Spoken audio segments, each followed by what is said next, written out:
Hello and welcome to the Good News Doctor podcast. I am your host, Dr. Mark DeBrinket, and today I am very excited to have a returning guest, a good friend of mine, Bob Long, who is the founder of MyBodyRx and co-founder and CEO of Microvascular Health Solutions, and you guessed it, the GlycoCheck.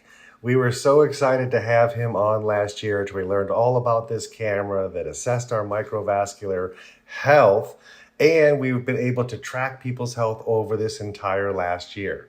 Now, with us today, also all the way from the Netherlands, is Dr. Hans Vink. He is the co-founder and chief science officer of Microvascular Health Solutions. He has spent over 30 years doing clinical research, finding and identifying and being able to allow us to see the true function of that glycocalyx. He has published over 87 scholarly papers and has been cited in over 12,000 papers worldwide. He holds multiple patents issued for the GlycoCheck and the endocalyx, and it is truly my honor and privilege to have both of these gentlemen here today.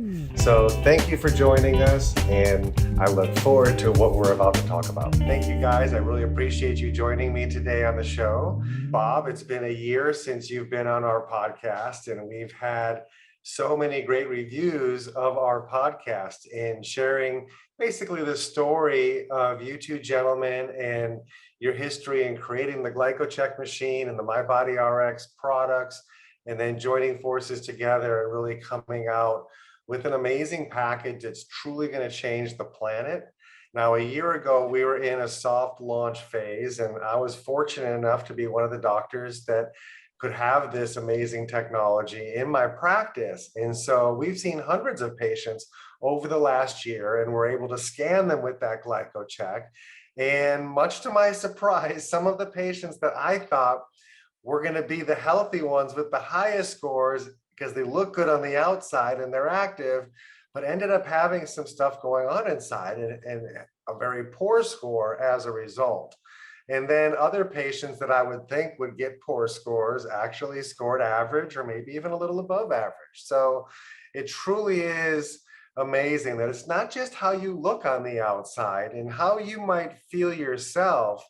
Let's face it, the first sign of heart disease is sudden death 70% of the time. And I'm betting they felt pretty good that morning before they had a heart attack and died.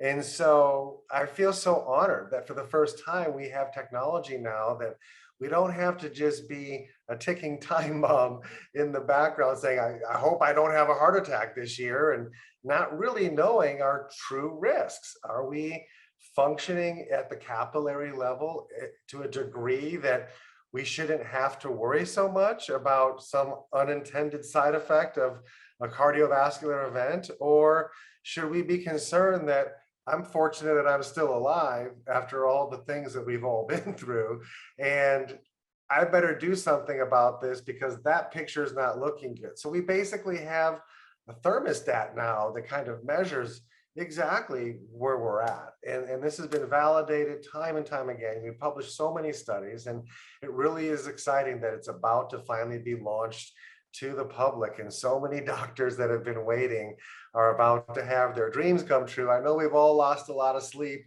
waiting and waiting to get these in their hands, and there's so many patients that are just dying to get a hold of their scan to know truly where they're at. So since the last time you were on, we have, to my count, I've seen just on the GlycoCheck technology, published over 12 studies now have been released in the last year.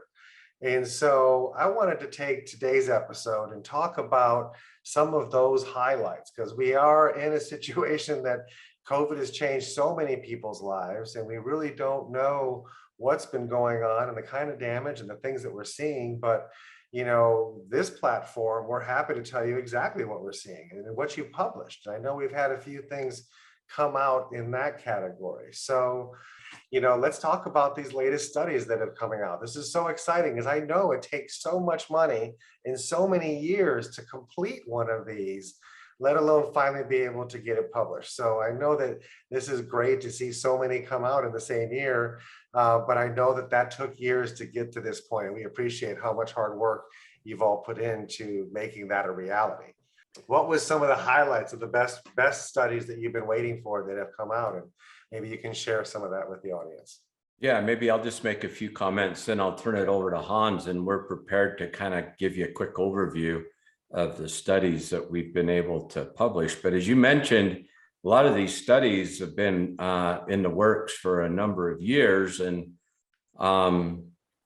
sometimes you get impatient waiting for the science, but, these are all conducted by third parties that have purchased GlycoChecks in academic research settings. It's been very interesting to be involved in these studies and see the outcomes, and quite honestly, see the thesis or the hypothesis that we had, we believed would happen, but to see it actually come true and see how impactful the GlycoCheck is and how meaningful it is in letting researchers for the first time uncover new horizons at the microvascular and particularly at the glycocalyx level. It's really making what I'd say some big breakthroughs in changing the paradigm of what's happening in not only the progression of conditions, but the evolution of those into full-blown disease states. And so I'll turn it over to Hans. We've got quite a variety of topics to talk about today, but Hans has done a really great job of working with these researchers, and on some of the papers, he's a co-author, some he's not, but we're in over 150 academic research hospitals now. And so we've got a lot of studies going on. I estimated the other day, I just trying to go back and figure out how much money had probably been invested in GlycoCheck and the studies up until, this was about 2 months ago, and came up with a number. It's about $39 million. So it's a significant amount of money. And in addition to that, there's millions of dollars of ongoing research that's happening right now across pretty much most diseases or conditions you can think about in the body. So I thought I'm going to turn over to Hans, and he's prepared some slides and we'll give a quick overview of the studies. Well, good evening, Mark. Good to see you again. Yes, likewise. One of the studies that was really exciting also to me, exactly what you were mentioning, those people that look good on the outside, and then suddenly someone gets a heart attack. Like nobody saw it coming. So one of the studies that was missing in the long list of papers that we have published was a study that looked ahead in time, a prospective study, just looking at healthy people that look healthy on the outside, have no cardiovascular issues, then measure them with the GlycoCheck device, and then keep tracking them over a period of 7 years, and to see what happens to these individuals and whether they would get a heart attack or a stroke, or they would suddenly drop dead because of a cardiovascular event, whether those individuals that get all these problems, could we predict that at an earlier stage with the GlycoCheck device? So we followed up on dozens of individuals for a period of more than 7 years, and to see what happened to these individuals. And it turns out the measurement with the GlycoCheck, and specifically measuring the damage levels to their glycocalyx at 7 years ago, could predict very, very powerful who would get a heart attack or a stroke in that 7 years. So having a bad score with your GlycoCheck and have a bad PBR score, a high PBR value, so a lot of damage to your glycocalyx, increases your risk of a heart attack or a stroke by more than 5-fold. So, of the 60 or so people that got a problem out of the 600 people that we followed, we could actually predict 55 or 56 of them based on the earlier GlycoCheck measurement. So I can pull up one slide to illustrate how powerful it is relative to other risk factors. Let me pull it up right now. And this slide shows, and the horizontal axis is the relative risk of getting a heart attack or a stroke relative to the people, so people with a bad glycocalyx score with their GlycoCheck, relative to the ones that had a good score with a GlycoCheck. So the bottom parameter is that PBR value. It tells you if you have a damaged glycocalyx or not. So if you look at the individuals with a PBR value higher than 2.1 microns, so the highest PBR value, so the highest level of glycocalyx damage, those individuals over the course of 7 years had a 5-fold increase of getting a stroke or heart attack compared to the ones that had a PBR value lower than 2.1. So just measuring PBR as a measure of glycocalyx damage is a very powerful predictor, and it's even more powerful than whether these individuals had diabetes, for instance. We know diabetes is a risk factor, and people with diabetes can get a heart attack. But knowing your GlycoCheck score is even more important than knowing whether you're diabetic or not.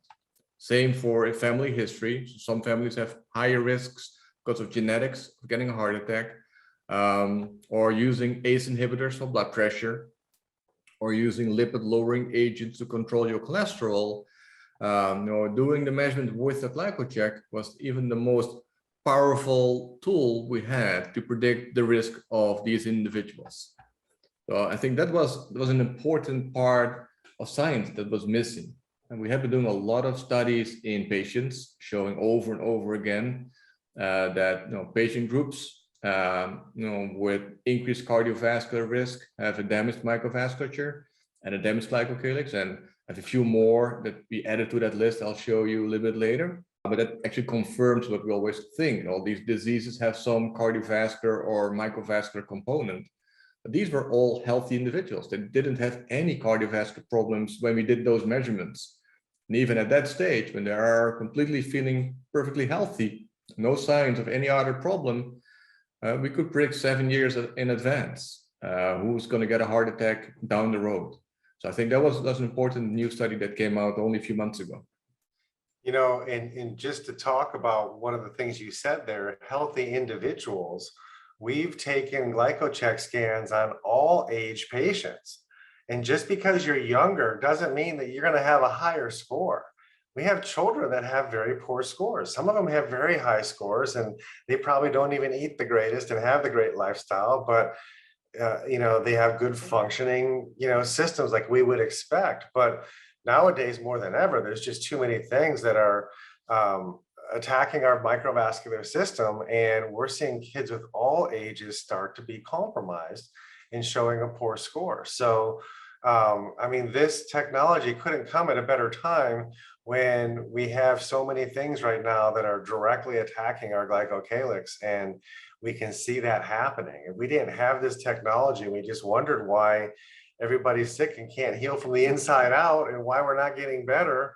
This is just so exciting to be able to see this and know where we stand. Again, it gives us hope again, that peace of mind that we know how to take this data and then do things to help fix it. In that line of challenges that people are facing, as you mentioned, obviously COVID was a big challenge over the past few years, hitting young people, hitting older people.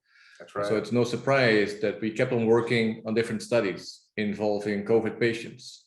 Mm-hmm. So I think already last year we showed some preliminary data of critically ill patients in the ICU, if I remember correctly, mm-hmm. showing that those patients have a very severely compromised microcirculation. And the sicker the patients are, the more loss of their capillaries, up to 95% of their capillaries were lost, greatly damaged their glycocalyx, very high PBR values. And as a result, the microvascular scores were, close to zero, between 0 and 1, 0.2, 0.3, extremely low scores that correlated with outcome.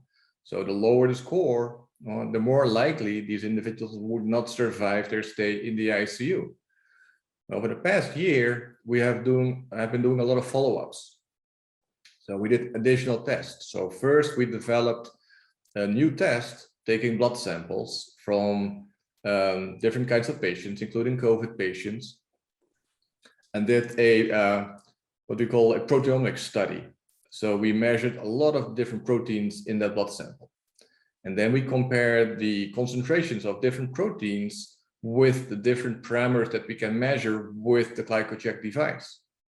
So we looked at proteins that correlate with PBR. So the higher the protein concentration, the more damaged your glycocalyx is. At the same time, we also find proteins that correlate negatively with PBR. So the higher those proteins, the lower your PBR, or the more healthy your glycocalyx is. And at the same time, we measured correlations between proteins and capillary density. So some proteins are very high when capillary density is high, and some proteins are very low when you have a very poor capillary density. And based on those profiling studies, we identified certain proteins that correlate with glycocalyx breakdown and capillary loss.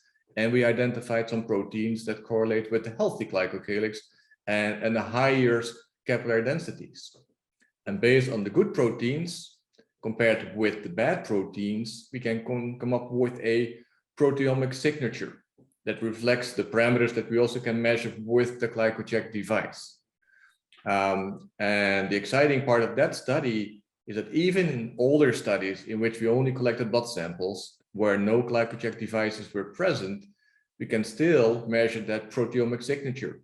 We know that correlates with the GlycoCheck measurements. And so retrospectively, we could analyze microvascular and glycocalyx health in all kinds of patient groups that had blood samples taken. And those blood samples analysis now for the first time show really strong evidence for microvascular damage in these patients. There's no other tool that you could use to identify whether there's microvascular or glycocalyx damage in these patients. And then again, those data strongly show correlations between that level of signature, a good score or a negative score, and outcome and risk in these individuals. So I have a couple of slides on that study too, if I can show you in a minute. And also following up on those studies, we also were following up on the patients that recovered from COVID. So we looked at patients a year after they recovered from COVID.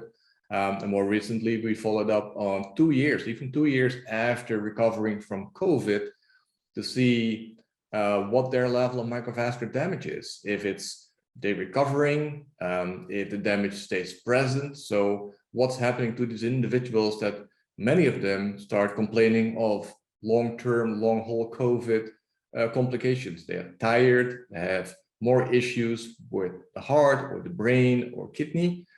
So many of these individuals that get complaining of issues were also measured even 2 years after recovering from COVID. And then we got some data to show what's happening to their microcirculation.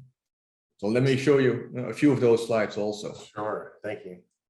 So first, to refresh our memories, this is the data I probably showed already a year ago. That was really new about a year ago. These were measurements done with the GlycoCheck device in COVID patients. We had 2 subgroups of COVID patients. Both were in the ICU. Some are without mechanical ventilation, so they can breathe on themselves. Some were really sick and needed mechanical ventilation to keep breathing. And in the right panel, it shows you the impact of the COVID on the numbers of capillaries in these different individuals. So the red bars are from the COVID patients that needed mechanical ventilation, that were really sick. And it shows you from left to right the change in the numbers of the smallest capillaries and also some larger vessels, but especially the smallest capillaries, the 4 and the 5 micron capillaries, they were almost all of them were damaged or gone in the critically ill COVID patients. Up to 95% of their capillaries were gone and disappeared. So explaining a lot of the problems that these individuals have, because if you don't have capillaries, you cannot take your oxygen and your nutrients to your brain or to your heart or to your kidney, and you can get all kinds of issues.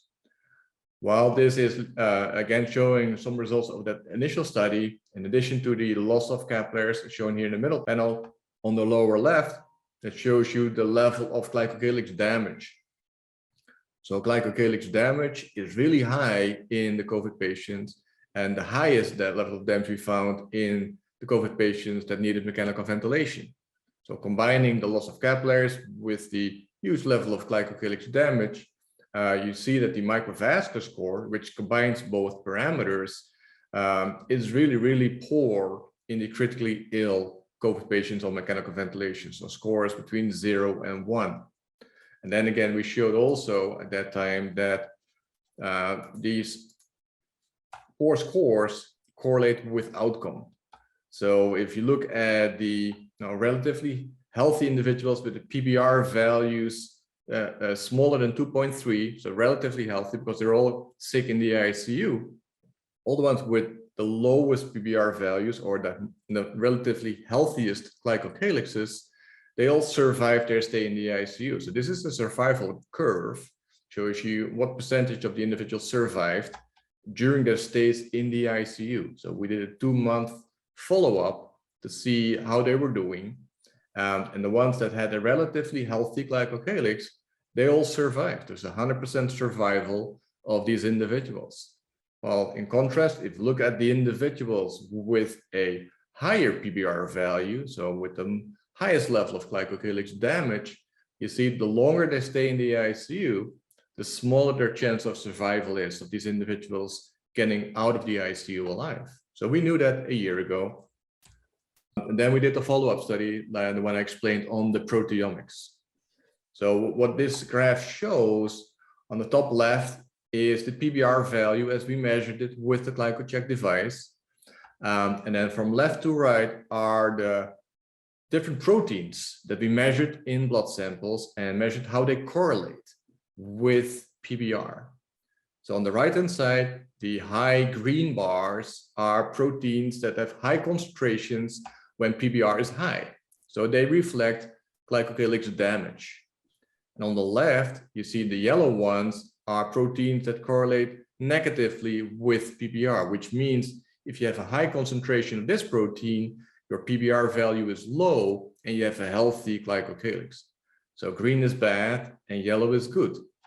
Well, same for the other parameter that we can measure with the GlycoCheck device, capillary density. So we have proteins that correlate positively, good proteins with capillary density. So this one on the right, a high concentration of these proteins correlate with the high capillary density, which is again is good. And on the left, some of the green proteins, they correlate negatively with capillary density. So if the concentration of these proteins is high, it means that your capillary density is very low. You have a lot of damage to your microvasculature. Now, if we zoom in a little bit to the ones here on the left, you see there are individual proteins, and we can select the ones that show the best correlations with a healthy glycocalyx or the best correlations with a damaged glycocalyx based on PBR, and the same for capillary density. And then we came up with this protein signature.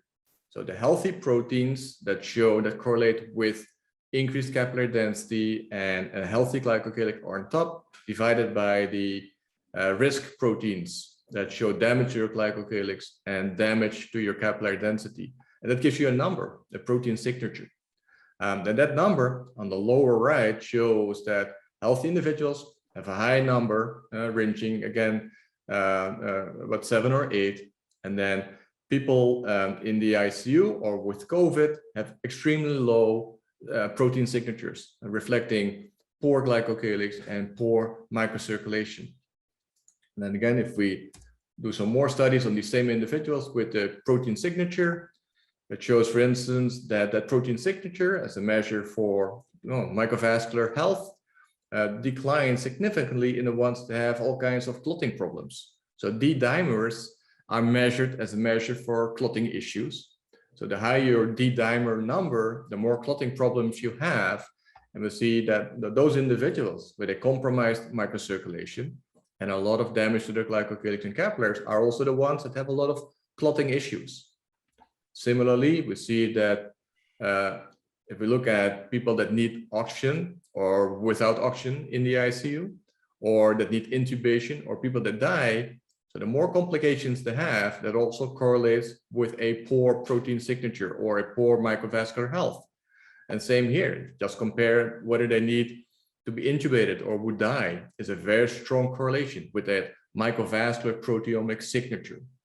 So that again confirms that, using the GlycoCheck, we can get these sophisticated protein panels to, in more detail, study microvascular health in different patients. And again, confirming that the ones with the poor microvascular health and a lot of glycocalyx damage are also the same ones that get all these complications. They need to be intubated, they die, they have clotting problems. It all correlates again with poor microvascular health. Well, then again, as I mentioned, the initial follow-up was done on COVID patients that recovered from COVID. And this is 12 months after they recover. And we again measure their PBR. So on the left is a healthy PBR value for controls, an increased PBR value when they were in the hospital. They were not in the ICU, but they were infected, had a higher increase in PBR values, so damaged glycocalyx. But the same individuals, although some of their functions improved, you see glycocalyx damage was still present or even increased 12 months after they recovered from COVID. And more recently, we did a follow-up after 2 years. And these are data from that study that are just collected and the paper is just submitted. And as we did before, we measured capillary density, for instance, on the top right. And we see on the left a high capillary density in healthy controls. On the right-hand side, a low capillary density of the COVID patients that needed to go to the hospital. But even after almost 2 years, people with long-haul COVID problems still are halfway in between the extremely low capillary density that they had and a normal level of glycocalyx in healthy individuals. Well, the hopeful thing is, if you look at PBR, PBR seems to be recovered after 2 years. So on the lower left, we see on the right-hand side an increased PBR value when they had COVID. And 2 years after recovering, their PBR values appear to be normalized. Then again, if you combine the drop in capillary density with their PBR values in an overall microvascular health score, you can still see that the long-haul COVID patients, even after 2 years, have a very low score. They're not below 1 anymore, but they're in the 2-ish range compared to the 5-ish range where they should have been. So they still are doing pretty bad. Well, on top of that, you may remember that in addition to capillary density and PBR for glycocalyx damage, we also measure something called the capillary recruitment capacity. That shows how dynamic your capillary number changes up and down, the blood flow goes up and down into responding to all kinds of challenges. On the lower right, it shows that the green bar again shows a normal healthy recruitment capacity of about 70 to 80%. And that dropped down to close to 10% in the COVID patient, but still in the long haul COVID patient, it's only 20%. So they have a lower number of capillaries, and also that number is not dynamically responding to the level of blood flow. So it's okay at resting conditions, but as soon as they start exercising, they have an issue because maybe blood flow goes up, but there's no increase in the number of capillaries that are taking the nutrients from the blood to their tissues. And then just to finish this part, this shows you how the capillary density on the lower right and also the microvascular score, how that changed over time, measured as the days after their COVID-19 infection. What this shows is that even over more than 600 days, so 2 years after they recovered from COVID, their microvascular score didn't increase. So it stayed, the normal microvascular score is up there, somewhere in the 5 or 6 range. Their scores dropped down, these individuals, they were not taken to the ICU, but they had COVID, then their scores dropped down to the 2-ish, 3 range. But even 2 years after they recovered from COVID, their scores are still low. Same for capillary density. A normal healthy capillary density is in the 80 to 100 range. They took a big hit because of COVID, but even 2 years after they recover, their capillary densities are still low. And even more surprising, there's really no difference between the ones that were not so sick and stayed at home when they had COVID or needed to be hospitalized. Their microvascular scores are both low and didn't change over time. And also in terms of density, there's no really a difference between the severity of the acute onset of the infection of COVID and how they follow up over time. So they could all get a hit, and that hit stays present and not by itself, not curing by itself. So that's some serious warnings that we see now. So we knew that COVID was bad and damaged a lot of the microvasculature, but the surprising thing is it doesn't cure by itself. A lot of people that got a lot of damage still have a lot of damage years after they were infected. So that makes us wonder, what can we do to help these individuals to get better faster? I can imagine at the 1 year mark, when you're seeing that their scores still haven't gotten up, we replace all of our vascular tissue every 6 months. You have a whole new system, except for the stuff that's stuck on the inside. That'll stay there. And so you've replaced your vascular system twice already in a year, and we didn't bounce back just by default, like you're saying. Then we look at 2 years, and we're still kind of stuck in that pattern of poor vascular function. Recruitment capacity is not coming back, or just your ability to move the blood and do what you need to do to get these tissues to be healthier, it's just not functioning. So we're so fortunate that we actually do have the solution, and we'll talk all about that on our next episode and what we've seen with the studies behind the nutraceutical that's actually going to assist in people to reboot and regrow that lining, and hopefully push that damage off the surface of our glycocalyx so our glycocalyx can do what it's supposed to do. So I think this COVID is a nasty virus, and its ability to attack into that glycocalyx, which is supposed to be our Teflon coating and protect it and not stick to it. And now all of a sudden we're seeing something that found a way to stick to it and creates all these vascular problems.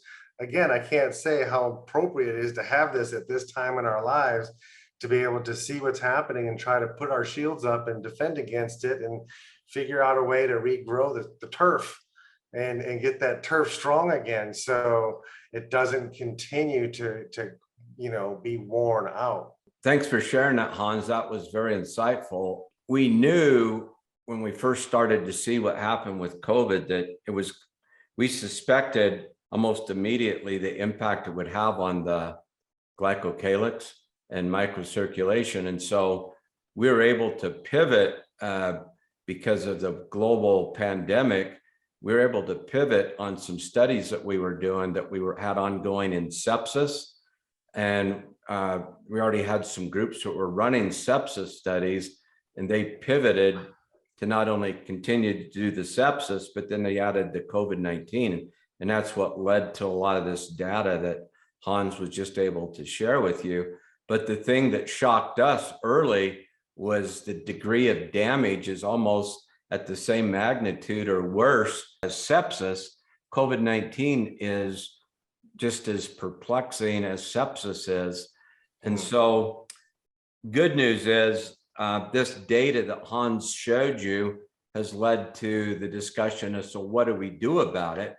But you see lots of papers or lots of articles in the newspaper now talking about, they estimate that 60% of the people that have recovered from COVID are still having what they call long haul COVID symptoms. And so the medical community is really perplexed because there doesn't seem to be a way to measure what's the damage. And number two, so what do we do about it? We're really grateful we were able to get on the forefront of this and come up with these markers and identify, and we can see with the GlycoCheck the amount of damage that's happened to these patients. I just tested a friend of mine yesterday. He's a guy we've treated for a number of years.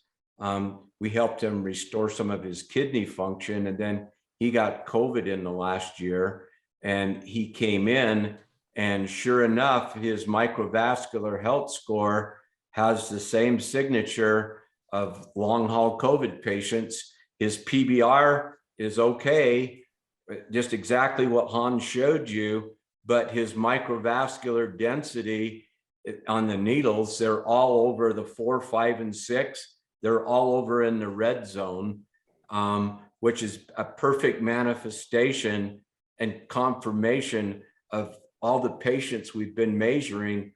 You can immediately tell the damage that was done by the COVID-19. And the other great thing is these research groups that we're working with, we've worked quickly with them, and we've gotten IRBs approved.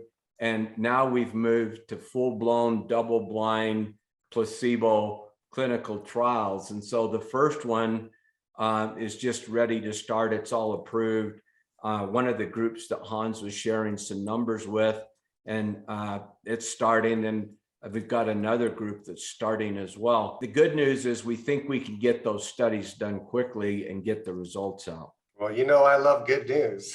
Every time I hear you say that, my ears perk up. Well, and I know we're not talking about the results of the studies with the therapeutic endocalyx, and the larger clinical trials are still about to start doing follow-ups. But I can just say we have some very exciting data on studies on cultured endothelial cells exposed to COVID patients' plasma, again confirming a lot of damage. And then we have some very exciting results that we will show next time on what we can do to prevent a lot of that damage with the endocalyx supplements. So it's very exciting data, and that's a paper that just was recently also accepted and will be out there in the public pretty soon. No, that's fantastic. Super excited for that. As we mentioned before, different diseases show all kinds of damage to glycocalyx. So we added 2 more studies of patients that we hadn't looked at before. And one study was on cancer patients. So different kinds of cancers, solid tumors or tumors in the blood. And then cancer is classified according to the severity of the disease in different stages, stage 1, stage 2, 3, and 4. And the study that was just completed and published shows very significant correlations between the stage of the cancer and the level of microvascular damage. So people with stage 3 and 4 have significantly increased levels of microvascular and glycocalyx damage than patients at a much earlier stage. And I'll just show one graph to illustrate that, also to show what's shown in that paper. So this is a slide just showing from left to right the different stages, 1, 2, 3, and 4 of cancer. It's especially the stages 3 and 4. Their level of glycocalyx damage is significantly increased compared to the earlier stages. And another study that just came out, I just want to mention, also for new information, confirming what we already thought, was a study on psoriasis. So it's a skin disease, but it has a lot of cardiovascular damage also involved. And that's shown in this slide. On the left is the level of glycocalyx damage that increases in the psoriasis patients compared to controls. And the right-hand side is the microvascular density that drops to lower numbers in the patients with psoriasis compared to controls again.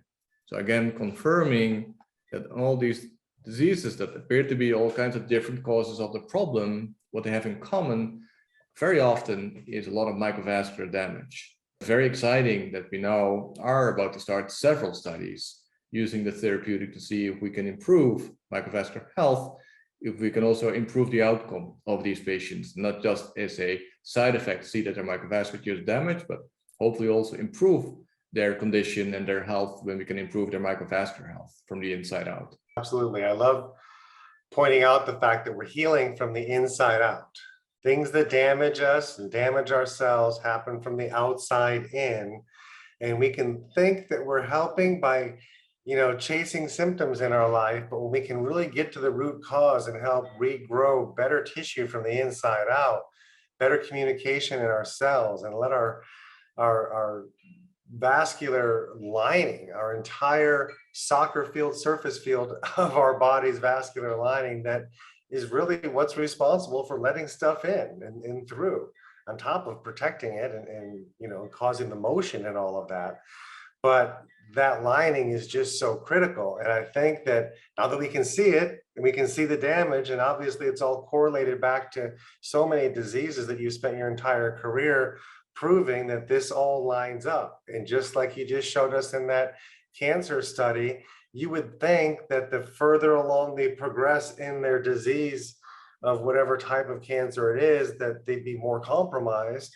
And to have that validated too, it all goes back to life is in the blood. And so now we can just see behind the curtain of everything that some people don't want to see, that poor score, because that means they immediately need to start changing some lifestyle things. But hey, if we want to live a long, healthy life and actually be in control of our faculties and our abilities and our life, we have to take care of ourselves, and we have to be able to do the things that are relating back to the principles in life. And we find things that can enhance the principle of circulation, absorption. These are things that we all have to do, whether you think about it or not, it's happening. And when we can improve that and then track that, I know that when I first started, I thought I was going to be healthier than I was, because my first scan, I had already been on a double dose of the therapeutic for 2.5 months. And so, but my first score was still like a 3.8. And so a few months in, I was up to 4.2. Then I got COVID and I actually triple dosed for a few weeks and I went to a 4.3. But I was back to a 3.9. And then next thing you know, I finally, 8 months later, got back up to over a 7. So it took me a bit. And here I'm thinking that I was way healthier than my score was. I was one of those that thought I've been working too hard and eating too clean for too many years to like have a really bad score. But hey, heart disease did run in my family, and I had a heart attack 4 years ago, and I've been working on reversing some of these major plaque I still had. And now I finally have. And now I don't have to worry about my wife being a widow at any time, because I could drop dead of another heart attack. I feel really confident in having scores over 7.0 myself, that I'm going to be around for a little bit, Well, provided. that's great to hear, Mark. It's don't want to think about what might have happened if you were not taking Endocalyx, and your scores would get dropping down below that 3 value. And it's good to hear you're back up again and have higher scores than ever. Yeah. It's good to hear you're doing much better than most people recovering from COVID. Well, it didn't happen by default. I've been working really hard. I've been very consistent with my nutraceuticals, because I know that they play the key piece of that building block of me being able to get to that point. So I just feel so blessed that I've learned about all of this, that I've met the two of you, and that together we're all going to change the world in such amazing ways. And to be able to open up this platform and let people know that there is technology that's so amazing that each and every one of you watching this call could have in your practice. They've made the platform an easy ability to onboard yourself and to be up and running within a day and be able to start really making this impact in your patients' lives. And, we've seen so many different types of practitioners that are really migrating towards this technology, from cardiologists, which surprised me for a minute, because I would think that the cardiologists want to do more surgeries, but we've found hundreds of them that are all about results, and they want their patients to live long, healthy lives. And so there's a big cardiology presence. We have functional medicine, we have oncologists, we have chiropractors, we have physical therapists, we have general practitioners.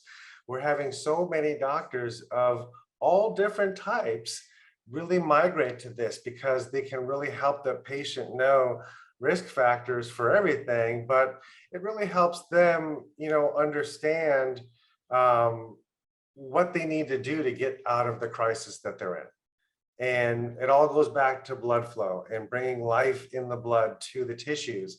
And so many different doctors appreciate the fact that we can get this glimpse inside our bodies and get that peace of mind of knowing that, if it's not a great score, at least you're going to help put me on the path to get that score better. And I know that I can come back and get rescanned to validate the outcome that we're all looking for. So this was a fantastic episode. I thank you guys so much for joining us today. And I look forward to our next episode, when we get into how do we fix it, right? We can take all this data, and it's so exciting to make all the correlations and know our risk.